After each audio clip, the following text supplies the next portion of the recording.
हूँ आज हम देखने वाले हैं क्लास 10th की सब्जेक्ट फिजिक्स है। ये जो होगा आपका पार्ट 2 होगा। पार्ट 1 आपको अपलोड कर दिया गया है, जो कि आपको न्यू और ओल्ड बुक को मद्देनजर रखते हुए इस चैप्टर को पढ़ाया जाएगा, जिससे कि आपका अभी प्रेजेंट में आपकी सिलेबस चेंज हुआ है। उसमें जो होगा वो पार्ट 2 है प्रकाश का पवर्तन, जिसमें आपको टॉपिक पढ़ाया जाएगा प्रकाश की चाल। तो आपको पार्ट 2 पढ़ने से पहले मैं आपको पार्ट 1 के बारे में बता देता हूँ कि उसमें आपको कुछ प्रैक्टिकल कर मैं दिखाया होगा, जिसमें आपको क्यों का जवाब नहीं दिए थे, लेकिन बहुत सारे प्रैक्टिकल किए थे। लेकिन इस पार्ट में मैं पूरा का पूरा कोशिश करूंगा कि उस क्यों का जवाब दे दिया जाए। तो चलिए हम नेक्स्ट पॉइंट को समझ लेते हैं, जो हमको समझना है प्रकाश की चाल। अब देखिए प्रकाश का मतलब समझते ही हैं लोग, जो आपकी किरणें आती है सूरज की, और की क्या चाल के मतलब होता है कि स्पीड, यानी आपके कौन कौन से वस्तु में प्रकाश की चाल क्या होती है, यानी कम होती है या ज़्यादा होती है। तो इसको समझने से पहले मैं आपको एक एग्जाम्पल देता हूँ मनुष्य का। देखिए क्या देता हूँ, माना कि ये आपकी क्या है, रोड है। जरा गौर से समझिएगा, क्योंकि ऐसा कंसेप्ट आपको कहीं नहीं मिलेगा यूट्यूब पर। तो देखिए यहाँ से, और ये कि ये क्या है, तो बंदी है या बंदा है ऐसा। अब समझिए कि ये क्या करता है, तो दौड़ता है। दौड़ने के मतलब कि क्या है, स्पीड। स्पीड के मतलब क्या हुआ, आपका चाल हुआ। अब गौर कीजिएगा इस बातों को। माने कि यहाँ से यहाँ तक पूरा का पूरा पिच चकाचक है। अब यहाँ से क्या है ना कि इस पे पानी ओनी भरा हुआ है, और क्या तीसरे के नंबर कंडीशन भी ये है कि बहुत सारे यहाँ से पत्थर उथर बहुत सारी चीजें यहाँ पे क्या है, तो गंजी गंजी रख दिया गया है। अब थोड़ा सा गौर कीजिए इस पॉइंट को कि ये व्यक्ति जो जाएगा, तो देखिए इधर जाएगा तो देखिएगा एकदम स्पीड में जाएगा, यानी हवा में है। ऐसा बोला जा सकता है कि जो भी अवरोध करेगा वो हवा करेगा। लेकिन जब ये जो बंदा है आपका पानी में पैर डालेगा, इसमें जरा गौर कीजिए, जब ये इसमें डालेगा तो इसकी स्पीड इससे कम होगा या ज़्यादा होगा, गौर कीजिए। तो इसकी स्पीड क्या हो जाएगा, यहाँ पर कम हो जाएगा। अब देखिए यहाँ से जाएगा, यदि ये पथरीला इलाका में या गढ़ील इलाका में ये प्रवेश करता है, जरा समझिए, तो इसकी स्पीड कम होगा या ज़्यादा होगा, तो सीओ3 ही क्या हो जाएगा, तो कम हो जाएगा। यानी आपको यहाँ तक कंसेप्ट समझ में आ रहा होगा। ठीक इसी प्रकार आपकी क्या होती है, प्रकाश की भी चाल होती है, यानी अलग अलग माध्यमों में प्रकाश की चाल आपकी अलग अलग होती है। चलिए मैं एग्जाम्पल के तौर पर आपको समझाने का कोशिश करते हैं। इसको मैं क्लीन कर दूँ, ये समझ गए तो आगे का भी पॉइंट आप समझ जाइएगा। तो क्लीन करता हूँ, और देखिए आगे, देखिए आगे यही है कि यहाँ पर एक आप टर्च ले लीजिए। यहाँ से माना कि ये टर्च है आपका, यहाँ से ये प्रकाश से आपकी निकल रही है। अब देखिए यहाँ तक आपका हवा है, लेकिन यहाँ तक हम क्या कर लेते हैं, तो इसमें हम पानी को भर लेते हैं। जरा गौर कीजिएगा, मैंने इसमें क्या भर लिया, पानी भर लिया, और इसके बाद से जो है इधर आपका ये समझिए कि आपकी कांच है। जरा गौर कीजिएगा। अब हम लोग जो पढ़ रहे हैं लोग, जो चर्चा कर रहे हैं लोग, वो चर्चा है प्रकाश की चाल। अब देखिए यहाँ से प्रकाश बढ़ेगा तो एकदम स्पीड में जाएगा। ओके, जब इसमें जाएगा तो थोड़ा ना थोड़ा बहुत ये क्या होगा, तो आपका रुक रुक कर जाएगा, यानी ऐसा बोला जा सकता है कम होगा। कम इसलिए होगा क्योंकि इसमें का जो कण होता है वो फाका फाका होता है, जिससे कि ये प्रकाश आसानी से जा सकता है। लेकिन इसमें का जो कण होता है थोड़ी बहुत क्या होता है, गंजीन होता है। गंजीन के मतलब ऐसा बोल सकते हैं, यानी घन होता है। समझे यहाँ से पॉइंटेड को। अब देखिए यही प्रकाश यदि कांच में जाएगा तो इससे क्या घन मिलेगा कि नहीं मिलेगा, यानी इससे भी क्या मिलेगा, तो घन यानी अधिक मिलेगा। यानी आपको कुछ समझ में आ रहा है, यानी इसमें प्रकाश की चाल ज़्यादा होगी, जिसको हम लोग क्या बोलते हैं, हवा बोलते हैं। और पानी में इससे भी कम होगा, और इससे भी कम किस में होगा, तो आपके कांच में होगा। आखिर अब कितना कितना होगा, तो गौर कीजिएगा। जो जो प्रकाश हवा में जो प्रकाश की चाल होती है 3 × 10⁸ मीटर पर सेकेंड, यानी ऐसा है कि 1 सेकेंड में इतनी मीटर क्या करती है तो दूरी तय करती है। लेकिन वही जब पानी में चली जाती है तो ये हो जाती है कितना 2.25 × 10⁸ मीटर पर सेकेंड हो जाती है। इससे भी क्या हो जाता है तो कम हो जाता है। जब ये इसमें जाती है तो इसका हो जाता है 2 × 10⁸ मीटर पर सेकेंड, यानी 1 सेकेंड में इतना, यानी ये समझिए कि 2 करोड़, ये सवा 2 करोड़, और ये समझिए कि कितने करोड़ मीटर चलती है तो ये समझिए कि 3 करोड़ मीटर ये चलती है। यानी आपको ये चीज़ें समझ में आ गया। और ये चीज़ें जो होती है आपका बोर्ड मॉडल क्वेश्चन होता है, ऐसा पूछता है। और हवा को चूंकि इसमें निर्वात भी बोल दिया जाता है कभी कभी। ये निर्वात का मतलब क्या होता है तो मैं आपको थोड़ा सा बता देता हूँ। यानी कोई भी चीज़ों में से यदि पूरे के पूरे हवा निकाल दी जाती है, इसी को हम लोग क्या बोलते हैं तो निर्वात बोलते हैं। यहाँ तक आपको कुछ कंसेप्ट समझ में आया होगा कि किसमें प्रकाश की चाल कम होती है और किसमें प्रकाश की चाल ज़्यादा होती है। चलिए यहाँ पर हम 2 पॉइंट को समझ लेते हैं कि जो फाका इलाका होता है उसको क्या बोलते हैं, और जो गंजीन इलाका होता है उनको क्या बोलते हैं। तो देखिए अगर ये दोनों में हम कंपेयर करें, ये दोनों के मतलब कि हवा में और पानी में हम क्या कर रहे हैं कंपेयर कर रहे हैं। अब बताइए किसमें कण आपका गंजीन तो इसमें आपका गंजीन, इसमें का कण जो होगा वो कहीं कहीं बिलाया वलाया होगा। तो बिलाने से ही ऐसा वर्ड निकल जाता है जिसको हम लोग विरल क्या बोलते हैं, माध्यम बोलते हैं। आप हमेशा याद रखिएगा विरल माध्यम कौन माध्यम कहलाता है, जिसमें जो कणों के बीच की जो स्थान होती है वो ज़्यादा हो, यानी यूँ समझिए कि फाका होती है। ओके, और यूँ समझिए कि ये क्या है तो इससे गंजीन है, तो इस माध्यम को हम लोग क्या कहते हैं गंजीन, यानी स जोड़ देते हैं, यानी सघन कहते हैं। यानी इसको संघन और क्या कहते हैं तो माध्यम बोलते हैं। यानी आपको संघन और विरल दोनों के दोनों वर्ड समझ में आ गया होगा कि विरल माध्यम क्या होते हैं, संघन माध्यम क्या होते हैं, यानी पूरा का पूरा क्लियर है। अब देखिए यदि मैं जो कंपेयर करता हूँ इन दोनों में कंपेयर करता हूँ, यानी पानी में और कांच में कंपेयर करता हूँ, अगर बोला जाए कि इसमें से कौन विरल है और कौन संघन है तो आप क्या जवाब दीजिएगा, यस। यानी ये जवाब दीजिएगा ना कि इसकी कण थोड़ा क्या होती है, इसकी अपेक्षा थोड़ा फाका होता है, तो हम यहाँ पर क्या बोल देंगे, ये विरल माध्यम हो जाएगा। ये कौन सा हो जाएगा आपका माध्यम, विरल माध्यम। और ये जो हो जाएगा आपका कौन सा माध्यम हो जाएगा, संघन माध्यम हो जाएगा। यानी यहाँ तक आपको पूरा का पूरा ये कंसेप्ट आपका क्लियर हो गया होगा कि कौन संघन माध्यम होते हैं और कौन विरल माध्यम होते हैं। अब इससे मैं एक पॉइंट का आपका निष्कर्ष निकालता हूँ, उसको गौर कीजिएगा। क्या चीज़ को मैं निष्कर्ष निकाल रहा हूँ, इसको मैं फिलहाल में क्या करता हूँ, इतने जो भाके ओके हैं इसको क्लीन करता हूँ, और क्लीन करके एक चीज़ है मैं लिखता हूँ, लिखने का पूरा प्रयत्न करते हैं क्या चीज़ है। तो देखिए ये आपका हवा था तो इसको हम लोग क्या बोल दिए तो विरल बोल दिए, और इसको क्या बोल दिया आपका संघनन, संघन, ऐसा संघन। और इसमें प्रकाश की चाल कितना था तो 3 × 10⁸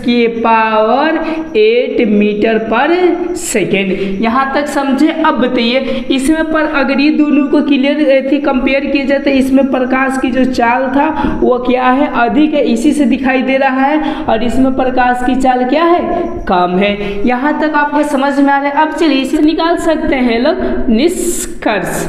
ओके, क्या चीज है निष्कर्ष, देखिए हम ऐसा बोल सकते हैं कि जिसमें प्रकाश की चाल अधिक होता है वो जो होता है माध्यम वो विरल कहलाता है, और जिसमें प्रकाश की चाल कम होता है वो जो माध्यम कहलाता है वो कौन सा कहलाता है, संघन माध्यम कहलाता है। क्या इस पॉइंट को बोलने में कोई हर्ज आपको नहीं है। तो यहाँ से लिख सकते हैं कि विरल कौन सा माध्यम कहलाएगा, विरल माध्यम कौन सा कहलाएगा, जिसमें प्रकाश की चाल अधिक हो। यस, यानी जिसमें प्रकाश की चाल अधिक हो, प्रकाश की चाल अधिक हो, ओके, वो कौन सा कहला जाएंगे आपका, तो विरल माध्यम कहला जाएंगे। और संघन माध्यम कौन कहलाएंगे, गौर कीजिएगा, संघन और कौन सा माध्यम कौन सा कहला जाएंगे आपके, हाँ, जिसमें प्रकाश की चाल कम हो। यानी यूं समझिए कि ऐसा लिख सकते हैं लोग कि जिसमें प्रकाश की चाल कम हो।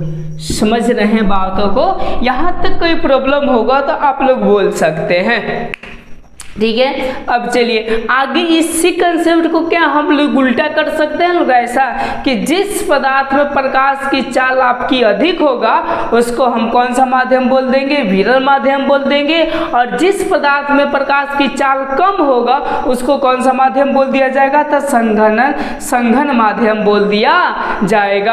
अपने प्रकाश की चाल से पूरी के पूरी अपने कंसेप्ट समझ गए। इस पे मैं थोड़ी सी और भी बाद में चर्चा करूंगा, लेकिन अभी जो मैं पॉइंट बताने वाला हूं आपको, प्रकाश के अपवर्तन की कुछ व्याख्या कर लेते हैं, कुछ उसके टॉपिकों को जान लेते हैं। तो चलिए हम लोग नेक्स्ट जो पॉइंट हम लोग पढ़ेंगे वो पढ़ेंगे प्रकाश के अपवर्तन की व्याख्या, यानी इसी से संबंधित आपके कौन से संबंधित, प्रकाश की चाल से संबंधित है। तो चलिए इसको मैं क्लीन करता हूं और नेक्स्ट पॉइंट को मैं बताने का कोशिश करता हूं। और वो कौन सा है पॉइंट आपका, तो देखिए ये पॉइंट है आपका, जो नेक्स्ट है पॉइंट आपका, ये है प्रकाश के अपवर्तन की व्याख्या। प्रकाश के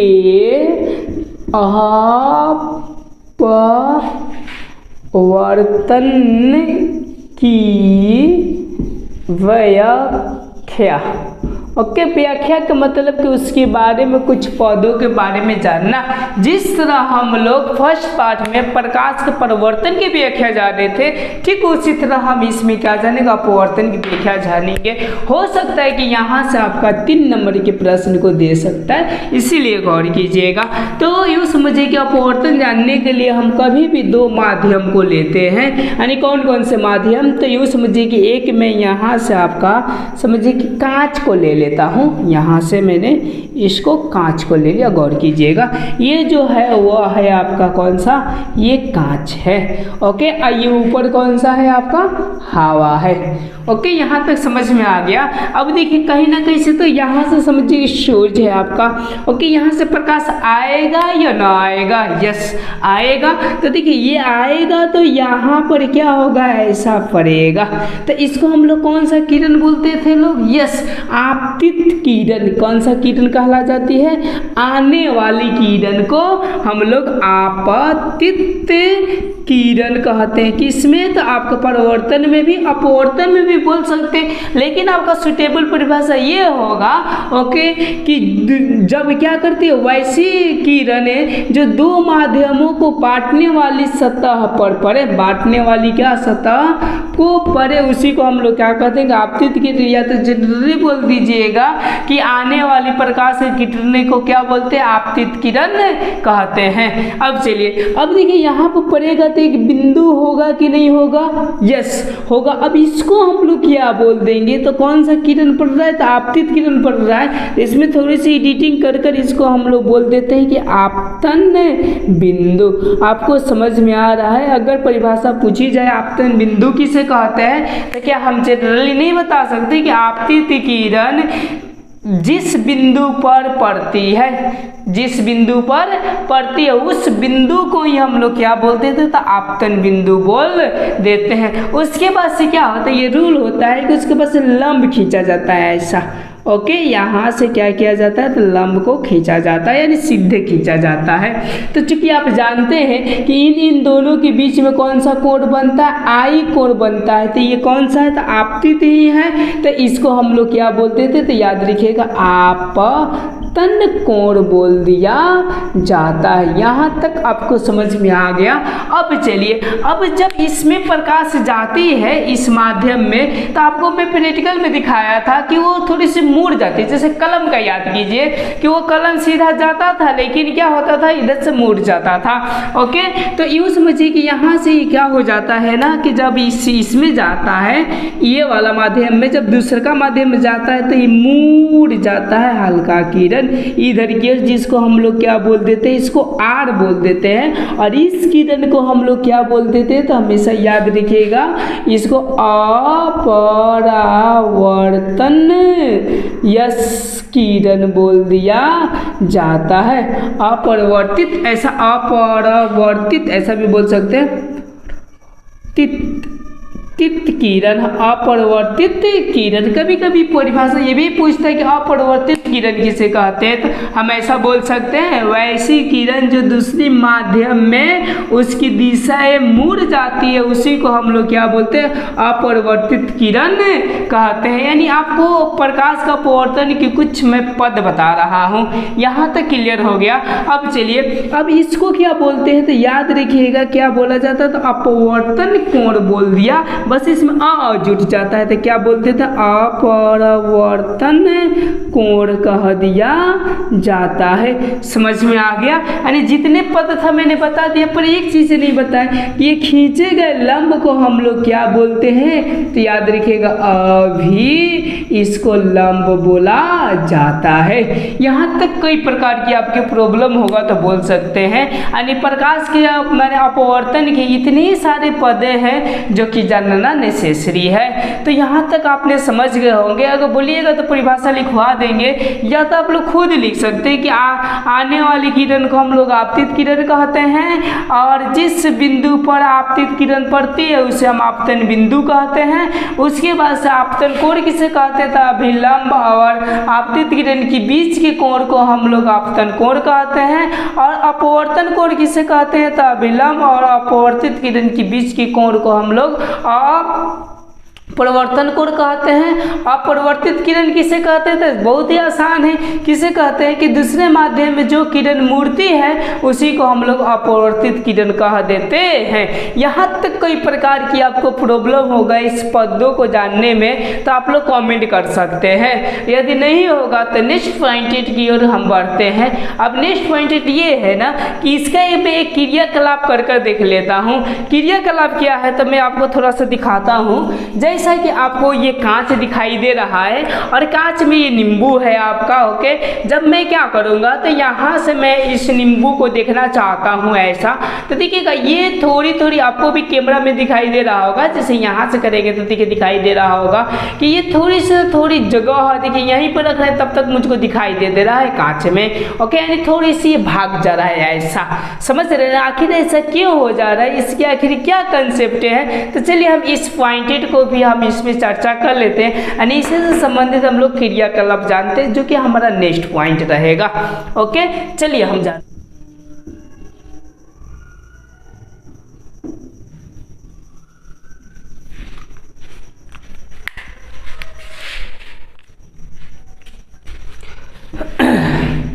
चलिए अब हम कार्यकलाप को देखते हैं जो कि प्रकाश का अपवर्तन से संबंधित है। वो कार्यकलाप क्या है, जैसे कि मैंने आपको दिखाया था कि ये आपका गिलास है और इसमें ये क्या था, आपका नींबू था, जो कि यहाँ से ऐसे करने में देखिए आपको कुछ अंतर दिखाई दे रहा होगा। यहीं पर रखने के बाद आपको दिखाई दे रहा होगा कि ऐसा क्यों, इसका क्या कंसेप्ट है, चलिए इसको देखते हैं। तो सबसे पहले हम क्या कर लेते हैं, एगो ड्राइंग बोर्ड का ये समझिए कि कागज इतना दूर काट कर हम रख लेते हैं। ऐसा समझिए कि मैंने यहाँ से कागज को क्या कर लिया, ऐसा रख दिया। ओके, जरा समझिएगा यहाँ से। अब क्या कर दिए ना कि पिन लिए जो कील होता है उसको मैं यहाँ पर भी मार दिया, यहाँ पर भी मार दिया, यहाँ पर भी मार दिया और यहाँ पर भी मार दिया। अब क्या करते हैं, यहाँ पर जैसे कि ये कांच आपको दिखाई दे रहा है इतना मोटा है, इसी तरह हम लोग समतल कांच लाकर हम क्या करते हैं तो यहाँ पर हम रख देते हैं। तो समझिए कि मैंने इसमें कांच को क्या कर दिए, रख दिए। ओके, गौर कीजिएगा। अब क्या करते हैं तो मैं तिरछा देखता हूँ, तिरछा ऐसा ऐसा, समझ रहे रहे ना, यानी ऐसा देखता हूँ तो समझिए कि जो देखता हूँ ऐसा, समझिए कि ऐसा मेरा नज़र जाता है, तो यूँ समझिए कि इस पॉइंट को भी मैं 2 को यहाँ से क्या करता हूँ, पिन मार देता हूँ, एक यहाँ पर एक यहाँ पर, जिसको मैं P दे देता हूँ, इसको क्या दे देता हूँ, Q दे देता हूँ। अब देखिए अब क्या है ना कि इस पॉइंट को मैं S दे देता हूँ। अब देखिए इसी पॉइंट को देखते हुए ही मैं क्या करता हूँ, इधर आपका समझिए कि मुझको यहाँ पर ये क्या कर रहा था, ऐसा सीधा दिखाई दे रहा है, समझ रहे हैं पॉइंटेड को, मैंने ऐसा दिखाई दे रहा है। तो अब देखिए अब ये क्या करते हैं, ये कांच को यहाँ पर भी 2 को मैं कील मार देता हूँ, यहाँ से समझिए कि PQS और ये S हो गया, ये T हो जाएगा, ये समझिए कि आपका Y मान लेते हैं, और इसको मैं P मान लेता हूँ, नहीं P मानेंगे तो आपका हो जाएगा, इसको O मान लेता हूँ। ओके, कोई प्रकार की दिक्कत। अब क्या करते हैं, इस कांच को हम हटाते हैं, तो हटाने के बाद हम ये देखते हैं ना, ओके, कि ये ऐसा होकर गया है, ऐसा लगभग इस किरण को मैं यहाँ पर करता हूँ, ऐसा होकर ये क्या हुआ है, तो ये निकला हुआ है। ओके, एंड यूँ समझिए कि हम लोगों को जो दिखाई देता है एकदम सीधा दिखाई देता है, या प्रकाश की भी गति जो मानी जाती है वो मानी जाती है सीधा, पर हमको क्या हुआ ना कि जब हम कांच हटाए तो मेरा डायग्राम ऐसा बना। अब यही से कुछ हम लोग पॉइंटेड को निकालने वाले हैं जो कि बहुत ही इंपॉर्टेंट है। और कौन से पॉइंटेड को, अब यहाँ पर हम अभिलंब को डालकर देखते हैं ऐसा, ओके, और यहाँ पर भी मैं अभिलंब को डालकर देखते हैं। ओके, चूंकि जानते हैं कि इस कोण को हम लोग क्या बोलते हैं, आई, और इस कोण को क्या बोला जाता है, आर, और इस कोण को हम लोग आई बोलते हैं और इस कोण को क्या बोलते हैं, आर बोलते हैं। कोई दिक्कत, चूंकि ये भी आपको बता दें कि इस ये वाले को हम लोग हवा माध्यम हो जाता है, माध्यम, और ये वाला जो माध्यम है वो कौन सा माध्यम है, कांच माध्यम है। ओके, और एक चीज़ और भी बताया गया था, हवा जो कहलाता है वो हो जाता है आपका विरल। ओके, ये कौन सा हो जाते हैं, आपके विरल माध्यम हो जाते हैं, और ये जो माध्यम हो जाते हैं वो कौन सा माध्यम होता है, संघन माध्यम हो जाते। ये चीज़ें आपको मैंने पहले ही बता दिया था, लेकिन यहाँ पर देखिए मैं क्या बात बताने वाला हूँ, ये माने समझिए कि जाने वाली किरण है, कि मतलब हम लोग क्या बोल सकते हैं, ये अपरिवर्तित किरण है। अब देखिए यहाँ से कंसेप्ट को देखिए कि ये आपतित किरण है। ओके, जब ये संघनन माध्यम में प्रवेश करती है, संघन माध्यम में, तो क्या आपको ऐसा दिख रहा है कि अभिलंब की ओर मुड़ रही है, एकदम बोर्ड मॉडल क्वेश्चन। ये क्वेश्चन पूछता है, ये पक्का, इसमें 99.99 मैं गारंटी दे सकता हूँ कि पूछता है तो पूछता है। यानी समझ पा रहे हैं कि ये क्या हो जाते हैं, तो अभिलंब की ओर मुड़ जाते हैं। और जब ये संघन माध्यम से जब विरल माध्यम में जाते हैं, तो देखिए इसकी वास्तविक रास्ता तो ये है, लेकिन क्या होती है, तो अभिलंब से दूर हट जाते हैं। यही तो 2 पॉइंट बताने के लिए मैंने इस क्रियाकलाप को किए, जो कि बहुत ही नेसेसरी है।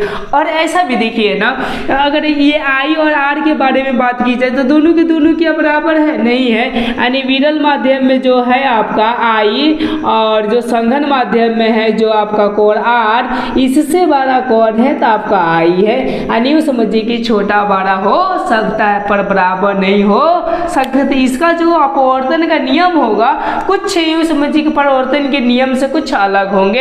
अब क्या होंगे आपको मैं नेक्स्ट पॉइंटेड में बताने वाला हूँ, पहले इस पॉइंटेड को समझ जाए। तो इस प्रयोग करने से मुझको 2 ही पॉइंट मिले, वो कौन से पॉइंट मिले जरा गौर कीजिए। यानी पहला मुझको ये पॉइंट मिला, जैसे कि मैं इसको यहाँ से क्लीन करता हूँ और क्लीन कर मैं लिखने का कोशिश करता हूँ। फर्स्ट पॉइंट आप लोग भी लिख लीजिएगा कि क्या चीज़ है। तो हम बोल सकते हैं कि जब प्रकाश की किरणें विरल माध्यम से संघन माध्यम में जाती है तब विलंब की ओर मुड़ जाती है। इस पॉइंट को लिखिएगा कि जब प्रकाश की किरणें, ऐसा लिख सकते हैं कि जब प्रकाश की किरणें, ऐसा जब प्रकाश की किरणें, ओके, जब प्रकाश की किरणें विरल माध्यम से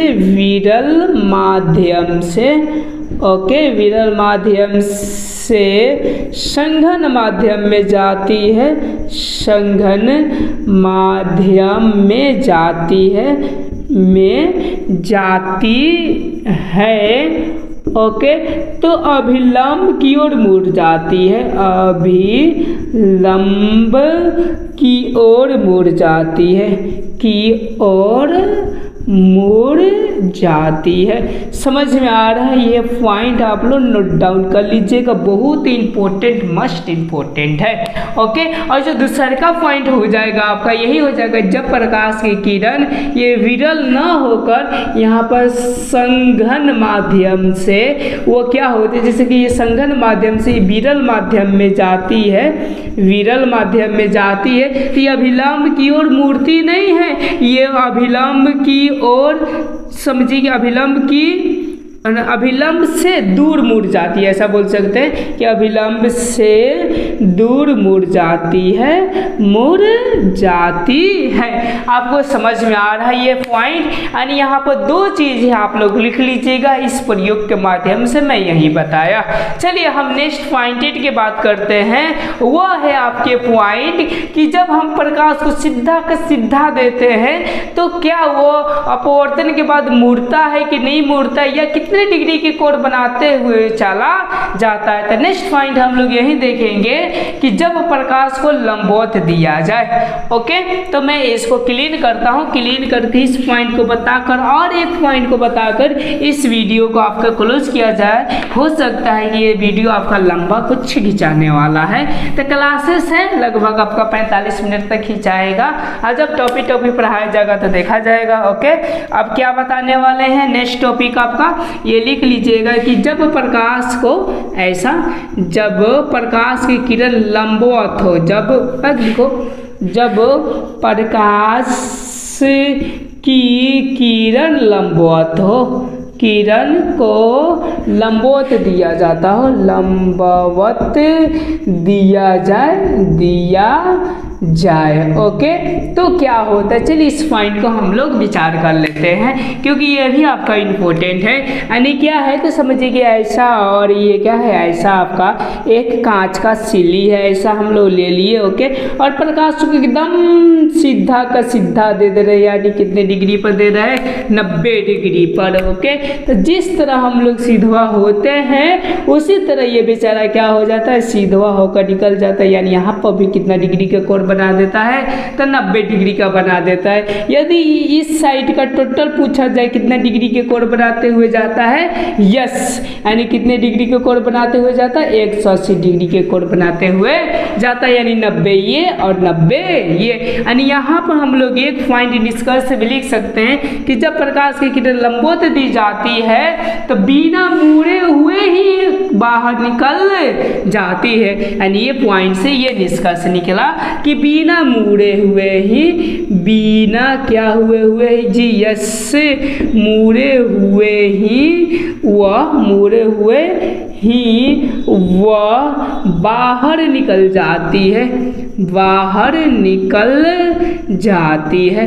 आपको समझ में आ गया होगा ये पॉइंट। ओके, अब चलिए एक और हम लोग पॉइंट की बात कर लेते हैं, जो कि होता है पार्श्विक विस्थापन। ये पार्श्विक विस्थापन क्या होते हैं, चलिए इस पॉइंट को भी हम लोग इमेज के साथ समझ लेते हैं और इसकी हम लोग परिभाषाओं को भी क्लियर कर लेते हैं। तो चलिए इस हम पॉइंट को हम क्लीन करते हैं, इसको स्क्रीनशॉट लेना है तो ले लीजिए, मैंने हट गया। चलिए इसको क्लीन कर नेक्स्ट पॉइंट को बारे में आपको बताने का कोशिश करता हूँ। ये आप लोग कोई भी एनीथिंग का बुक पढ़िए, ये सारे चीज़ें जो पॉइंट बता रहे हैं वो मिलेंगे, तो मिलेंगे विशेषकर एनसीईआरटी के अकॉर्डिंग आपका न्यू ओल्ड बुकों को देखते हुए इस टॉपिक को पढ़ाया जा रहा है। टॉपिक को देखते हैं, वो टॉपिक है आपका पार्श्विक ऐसा, पार्श्विक विस्थापन।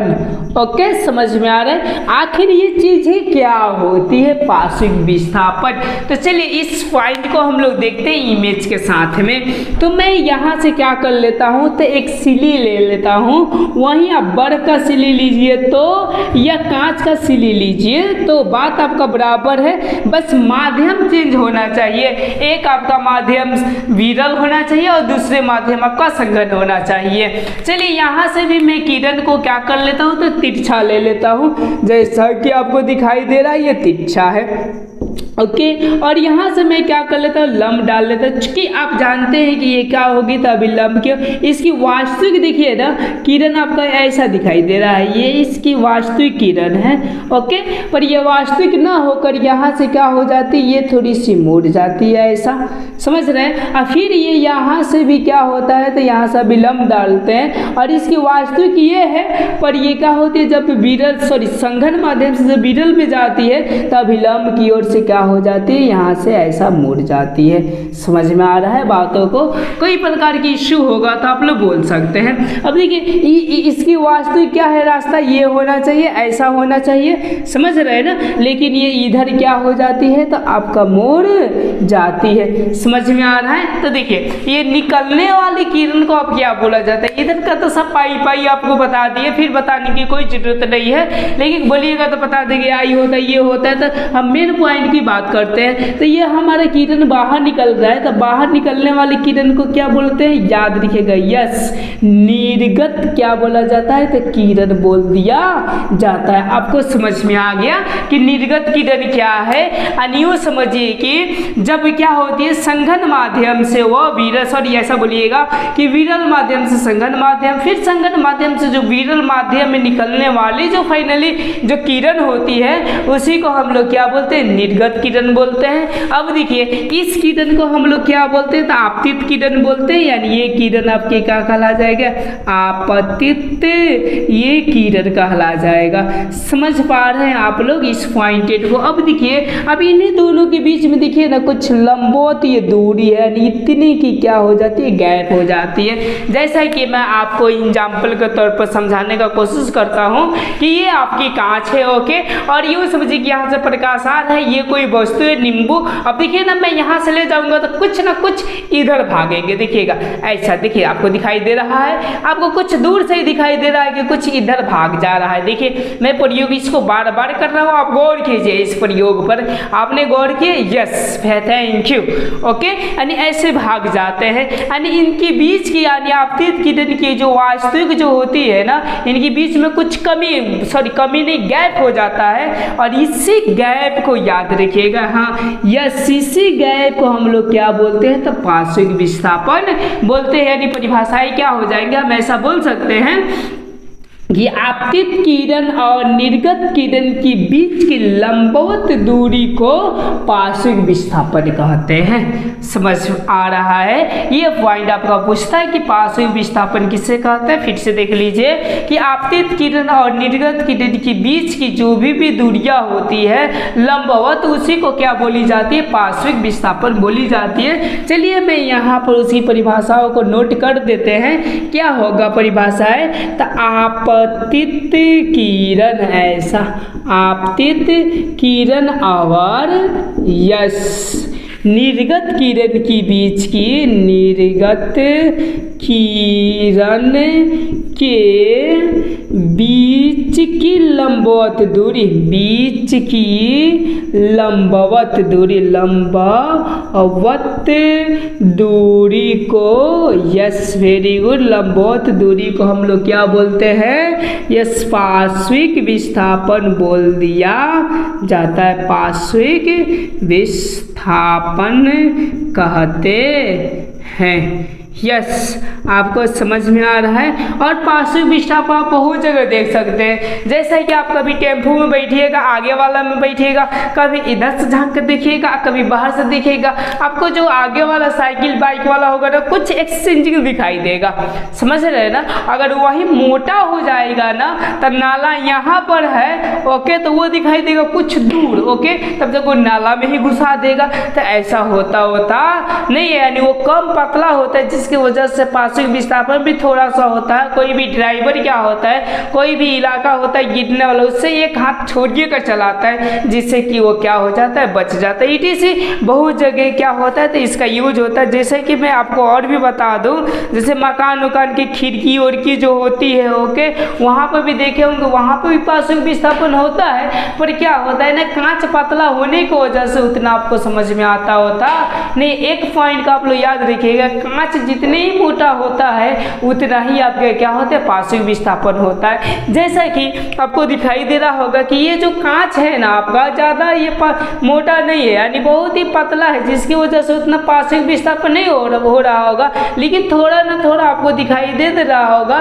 कि थोड़ा ना थोड़ा इसमें पार्श्विक विस्थापन हो रहा है। तो आज का टॉपिक मैं यहीं तक रहने देता हूँ, पार्श्विक विस्थापन तक ही, क्योंकि समय भी हो गया है क्लासेस का। तो चलिए आज का छोड़ दिया जाए टॉपिक यहीं तक, और नेक्स्ट दिन मैं क्या करूँगा, नेक्स्ट टॉपिक का बात करूँगा, जैसे अपवर्तनांक के, और समझिए कि क्या होगा आपका प्रकाश का अपवर्तन के नियम में, इसी बहुत सारी चीज़ों की बात की जाएगी।